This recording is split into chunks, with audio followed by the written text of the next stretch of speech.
Eh bien, quand on y pense, le fait d'empêcher Andy Burnham d'être le candidat travailliste à l'élection partielle démontre vraiment la situation précaire dans laquelle se trouve Keir Starmer.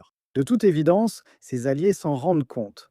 Et le Parti travailliste est maintenant non seulement déconnecté du pays, mais même de ses propres membres. Parce que vous pouvez voir ici que 66% des membres du Parti travailliste voulaient qu'Andy Burnham puisse se présenter comme candidat.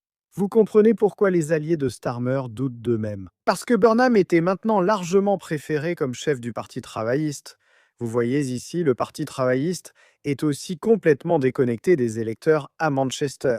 Et bien sûr, tout cela est un autre exemple du Parti travailliste qui perd complètement le fil, s'effondrant sous la pression exercée maintenant par Réforme Royaume-Uni, qui est largement en tête dans les sondages nationaux. Vous voyez ici le groupe National Executive Committee du Parti travailliste, 8 contre 1 pour la candidature de Burnham.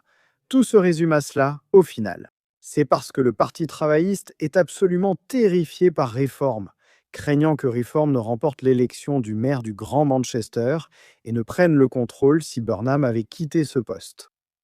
Mais cela pourrait se retourner contre eux si le Parti travailliste perd maintenant face à Réforme lors de l'élection partielle.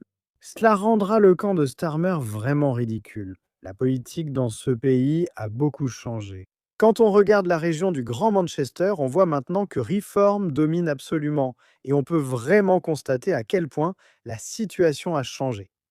Ces derniers temps, les choses ont beaucoup évolué. Maintenant, les Verts essaient de faire croire que la législative partielle va opposer les Verts à Réforme parce que le vote travailliste s'est effondré. Mais ne vous y trompez pas, tout cela montre que le Parti travailliste est absolument terrifié par Réforme. Et franchement, qu'il prend la fuite. Tout cela, bien sûr, après qu'ils ont annulé des élections partout en Angleterre comme une bande de lâches. Mais dites-moi ce que vous en pensez dans les commentaires juste ci-dessous. N'hésitez pas à liker cette vidéo. Merci d'avoir regardé et pour le pouce bleu.